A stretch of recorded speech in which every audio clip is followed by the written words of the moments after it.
चलिए दोस्तों, आज मैं फिर आप सबों के बीच हाजिर हूँ। हम लोग सेल चैप्टर पढ़ रहे हैं और पिछले 4 वीडियो में आप लोगों को मैंने जो कुछ पढ़ाया है, उम्मीद करता हूँ कि आप उसे पढ़ के आए होंगे।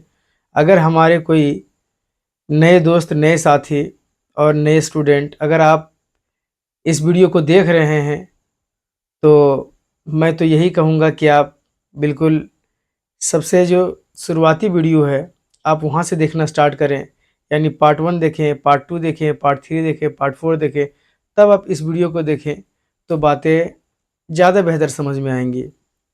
आइए हम लोग पढ़ना स्टार्ट करते हैं। इससे पहले अगर आप लोग को वीडियो अच्छा लगता है तो लाइक करें और दोस्तों तक ज़रूर इस वीडियो को शेयर करें ताकि जो पढ़ने वाले बच्चे हैं उन तक ये वीडियो पहुँचे और जो हम पढ़ा रहे हैं उसको पढ़ के वो अपने जीवन में सफल हो पाएं। चलिए आइए देखते हैं। कोशिका द्रव हम लोग आज जो पढ़ेंगे वो पढ़ने वाले कोशिका द्रव यानी कि साइटोप्लाज्म। तो इस साइटोप्लाज्म को हम लोग समझते हैं। जैसे ये रहा हमारा कोशिका और कोशिका का ये सबसे बाहरी पार्ट है जिसको हम लोग सेल मेम्ब्रेन कहते हैं। क्या बोलते हैं? सेल मेम्ब्रेन यानी कोशिका झिल्ली। इसको हम लोग प्लाज्मा झिल्ली यानी प्लाज्मा मेम्ब्रेन भी कहते हैं। हम लोग जो पढ़ रहे हैं वो साइटोप्लाज्म पढ़ने वाले हैं। तो सबसे पहले साइटोप्लाज्म को देखते हैं कि ये रहता कहाँ पे है। तो ये कोई कोशिका है, कोशिका का सबसे बाहरी परत है, इसको हम लोग सेल मेम्ब्रेन बोल रहे हैं। बीच में हमारा केंद्रक होता है, इंग्लिश में इसको न्यूक्लियस कहते हैं। अब साइटोप्लाज्म जो है, कोशिका द्रव जो है, ये कोशिका झिल्ली और केंद्रक, ये क्या है? ये है हमारा केंद्रक, यानी कोशिका झिल्ली और केंद्रक के बीच में, कोशिका झिल्ली और केंद्रक के बीच में, यानी ये जो सारा खाली जगह दिखाई दे रहा है इसी को हम लोग साइटोप्लाज्म कहते हैं। क्या कहते हैं? साइटोप्लाज्म। यानी साइटोप्लाज्म कहां पे दिखाई देने वाला है? यानी सेल मेम्ब्रेन और केंद्रक के बीच में ये जो हिस्सा दिखाई देता है इसी में साइटोप्लाज्म हम लोग को दिखाई देता है। ये साइटोप्लाज्म के बारे में हम लोग देखिए, आप लोग का वक्त जाया ना जाए इसलिए मैंने पहले ही चीजों को लिख रखा है। आप एक एक करके देखते चलेंगे, मैं समझाता चला जाऊंगा। देखिए, साइटोप्लाज्म यानी कि हम लोग उसको क्या कहते हैं? कोशिका द्रव कहते हैं। तो जीव द्रव का वह भाग जो केंद्रक तथा कोशिका झिल्ली के मध्य होता है उसे कोशिका द्रव कहते हैं। यानी जीव द्रव का वह भाग, अब देखिए ये कोशिका झिल्ली है, कोशिका झिल्ली के अंदर जो भी संरचनाएं दिखाई देती हैं उसे हम लोग क्या कहते हैं? तो उसे हम लोग कहते हैं जीव द्रव। क्या कहते हैं?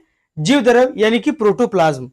तो प्रोटोप्लाज्म इसके अंदर, यानी कि इस कोशिका झिल्ली के अंदर जो भी संरचनाएं दिखाई देती है उसे प्रोटोप्लाज्म कहते हैं। साइटोप्लाज्म किसे कहते हैं? कोशिका झिल्ली और केंद्रक के बीच में पाया जाए तो उसे साइटोप्लाज्म कहते हैं। इसी बात को हमने लिखा है कि जीव द्रव का वह भाग जो केंद्रक तथा कोशिका झिल्ली के मध्य होता है उसे हम लोग कोशिका द्रव कहते हैं। उम्मीद करता हूं कि आप लोग को समझ में आ गया होगा। दूसरा, ये जो कोशिका द्रव है, ये जो कोशिका द्रव है साइटोप्लाज्म है, ये अर्ध पारदर्शक होता है तथा अर्ध तरल पदार्थ होता है।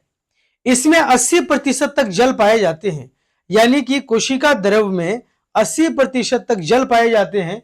ये देखिए, इसमें 80% तक जल मौजूद होता है तथा लगभग 30 तत्व मौजूद होते हैं। 30 तत्व इसमें मौजूद होते हैं। इसी बात को हमने लिखा है कि इस साइटोप्लाज्म के अंदर जल के अलावे लगभग 30 तत्व पाए जाते हैं जिसमें ऑक्सीजन, कार्बन, हाइड्रोजन तथा नाइट्रोजन मुख्य हैं। अब हम लोग पढ़ रहे हैं कि कोशिका द्रव में कई जीवित तथा कार्य करने वाली रचनाएं मौजूद रहती हैं जिसे कोशिका अंगक यानी कि सेल ऑर्गेनल कहते हैं। अब इस बात को समझते हैं, यानी कि ये जो साइटोप्लाज्म आप देख रहे हैं ये हमारा कोशिका है। ये कोशिका के सबसे बाहरी परत यानी कोशिका झिल्ली है। कोशिका झिल्ली के अंदर जो भी संरचनाएं दिखाई देती हैं उसे हम लोग क्या बोलते हैं, प्रोटोप्लाज्म यानी कि जीवद्रव्य कहते हैं। बीच में हमारा एक केंद्रक होता है। अब ये कोशिका झिल्ली और केंद्रक के बीच में साइटोप्लाज्म होता है। क्या होता है, साइटोप्लाज्म होता है, जिसे हम लोग कोशिका द्रव्य कहते हैं, जिसे हम लोग क्या कहते हैं, कोशिका द्रव्य। अब इस कोशिका द्रव्य में यानी कि साइटोप्लाज्म में, किसमें, साइटोप्लाज्म में कुछ संरचनाएं जीवित होती हैं और कुछ संरचनाएं निर्जीव होती हैं। जीवित संरचनाओं को हम लोग, अगर साइटोप्लाज्म को आगे हम लोग बांटे तो इसे सेल ऑर्गेनल कहते हैं। अब उस सेल ऑर्गेनल में अगर हम देखें तो दो तरह की चीजें पाई जाती हैं। दो तरह की चीजें, एक को हम लोग बोलते हैं ऑर्गेनॉइड और दूसरे को हम लोग बोलते हैं मेटाप्लास्ट, जो कि हमने पिछले वीडियो में आप लोग को बताया है। तो इसमें बहुत सारे सेल ऑर्गेनल्स पाए जाते हैं। अब देखिए, जैसे endoplasmic reticulum, ribosome, lysosome, Golgi body इत्यादि। अब हम लोग पढ़ने वाले हैं एक एक करके इसमें, यानी साइटोप्लाज्म में जो जो संरचनाएं मौजूद होती हैं उसको हम लोग एक एक करके पढ़ने वाले हैं। आप इसको तब तक नोट कर लें, फिर आगे हम लोग पढ़ते हैं।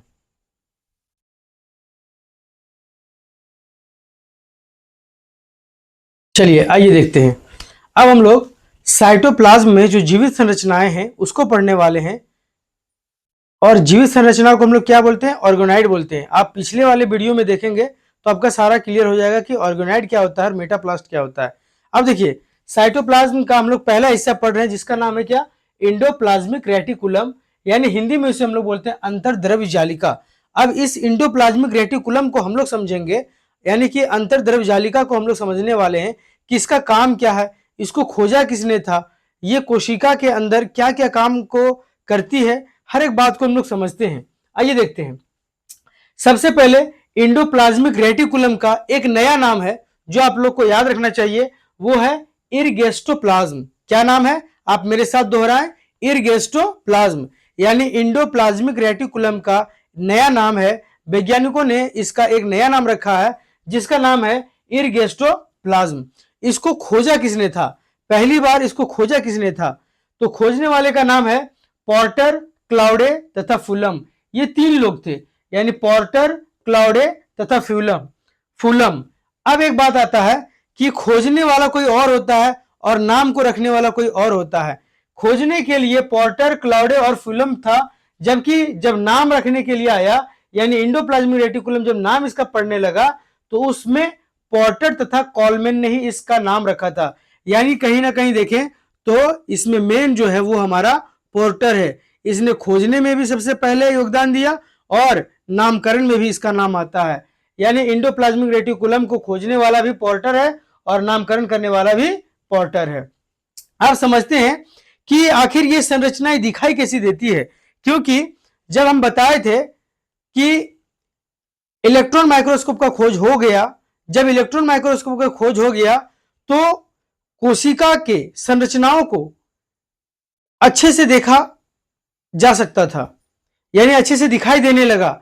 जब अच्छे से दिखाई देने लगा तो हम लोग देखते हैं कि ये दिखता कैसा है। देखिए, अगर ये हमारा कोशिका है, ये हमारा कोशिका है और बीच में हमारा केंद्रक होता है, यानी ये कोशिका का सबसे बाहरी भाग कोशिका झिल्ली है और ये बीच वाला हिस्सा जिसको हम लोग क्या बोलते हैं, केंद्रक कहते हैं।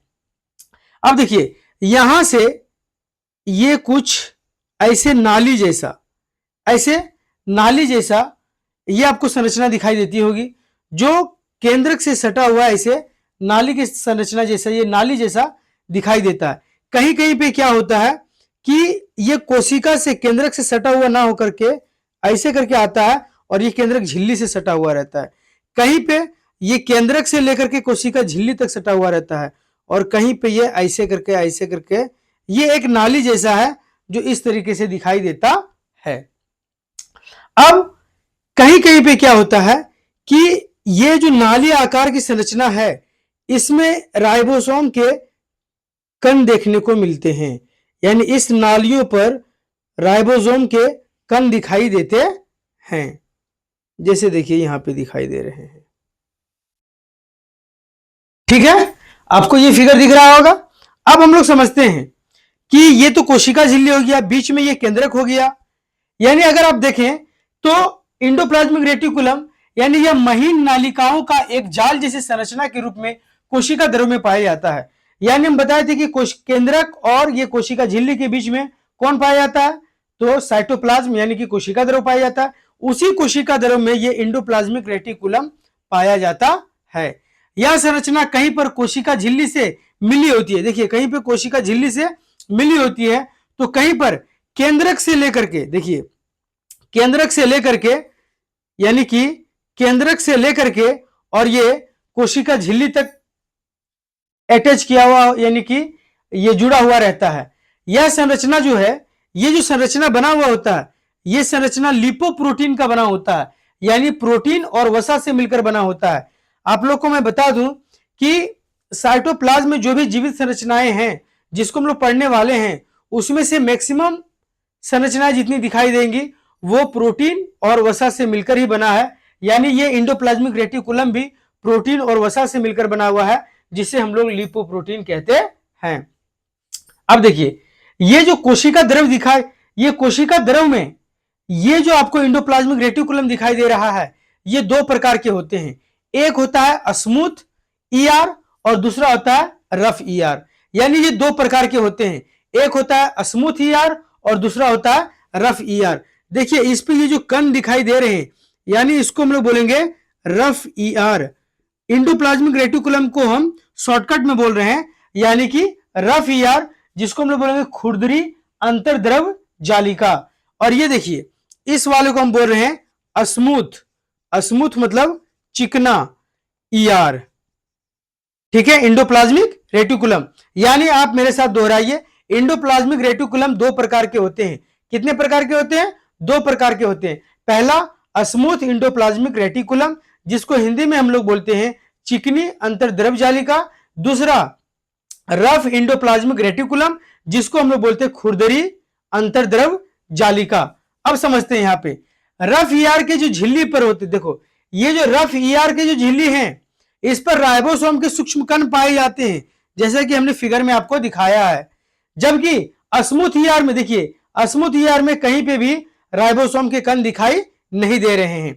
ये अपनी विशेष संरचना के कारण इसे कोशिका का कंकाल कहा जाता है। इस बात को आप लोग को अच्छे से याद रखना पड़ेगा कि कोशिका का कंकाल किसे कहा जाता है, तो इंडोप्लाज्मिक रेटिकुलम को कहते हैं। अब वो क्यों कहते हैं इसको समझिए। अगर ये हमारा कोशिका झिल्ली है तो जाहिर सी बात है कि कोशिका झिल्ली कोशिका के आकार को निर्धारित करती है, इसकी आकृति को निर्धारित करती है कोशिका झिल्ली। लेकिन अंदर से ये जो आपको दिखाई दे रहा है इंडोप्लाज्मिक रेटिकुलम, ये अंदर से इसको ऐसे करके, यानी अंदर से अगर देखा जाए तो इसको कहीं ना कहीं इसको ऐसे अटैच, केंद्रक और कोशिका झिल्ली के बीच में ये अटैच रहता है, जिससे ये इसको सिकुड़ने नहीं देता है।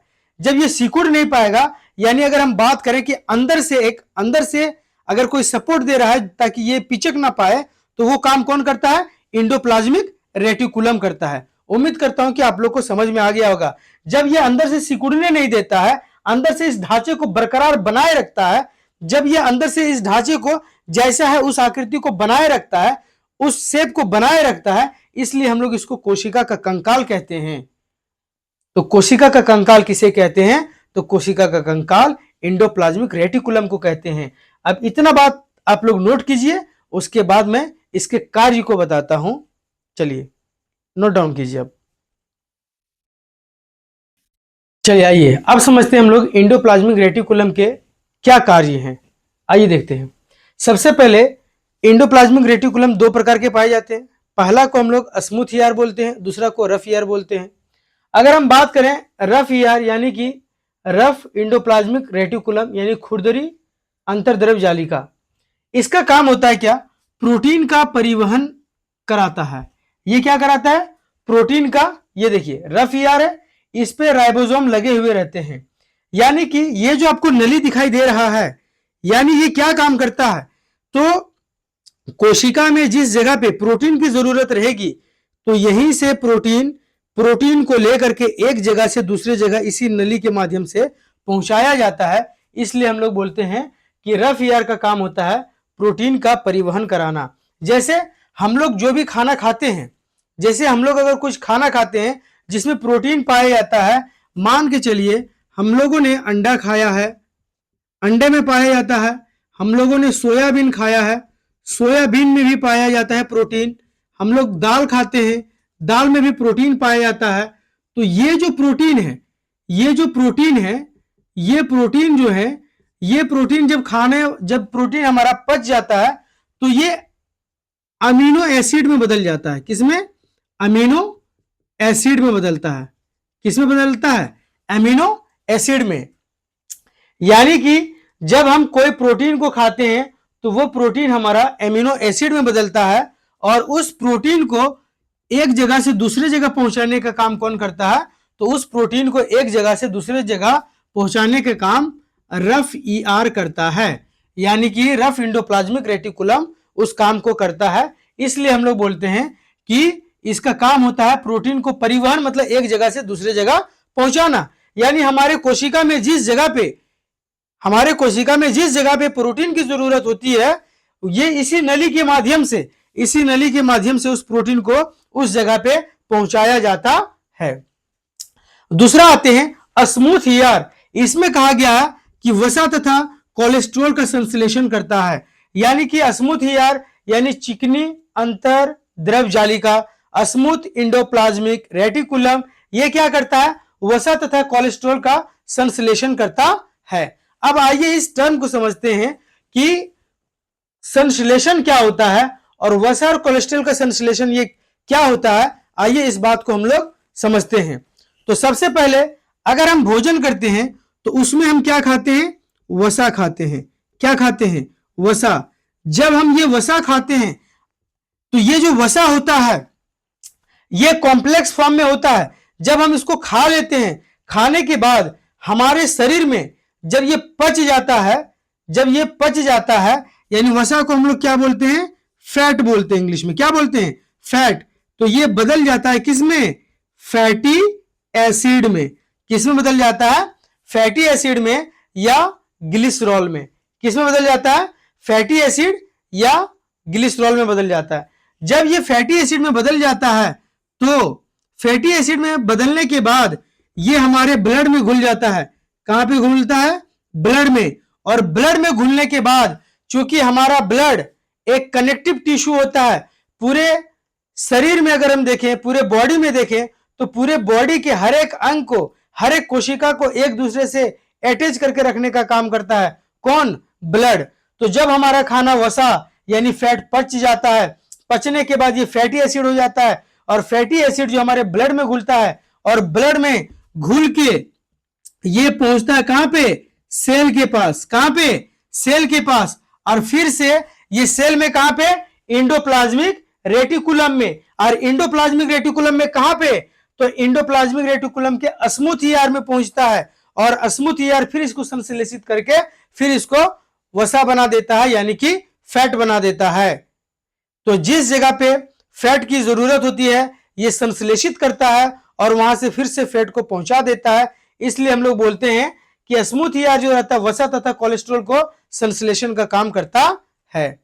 तो हम लोगों ने इसके कार्य को भी समझ लिए हैं कि रफ ईआर जो होता है वो प्रोटीन का परिवहन करता है, और स्मूथ ईआर जो होता है ये वसा तथा कोलेस्ट्रॉल का संश्लेषण करता है। उम्मीद करता हूं कि आप इतने बातों को अच्छे से समझ पाए होंगे। इंडोप्लाज्मिक रेटिकुलम आज हमारा ये कंप्लीट होता है। हम अगले वीडियो में मिलेंगे, और अगले वीडियो में हम, यानी कि अभी हम लोग जो पढ़ रहे हैं साइटोप्लाज्म का हिस्सा, साइटोप्लाज्म में जो जीवित संरचनाएं पाई जाती हैं उसको पढ़ रहे हैं, और उसमें से हम लोगों ने पहला पढ़ा इंडोप्लाज्मिक रेटिकुलम। इससे आगे हम लोग पढ़ने वाले हैं, और जैसे राइबोसोम है, लाइसोसोम है, माइटोकॉन्ड्रिया, ये सारी चीज हम लोग पढ़ने वाले हैं।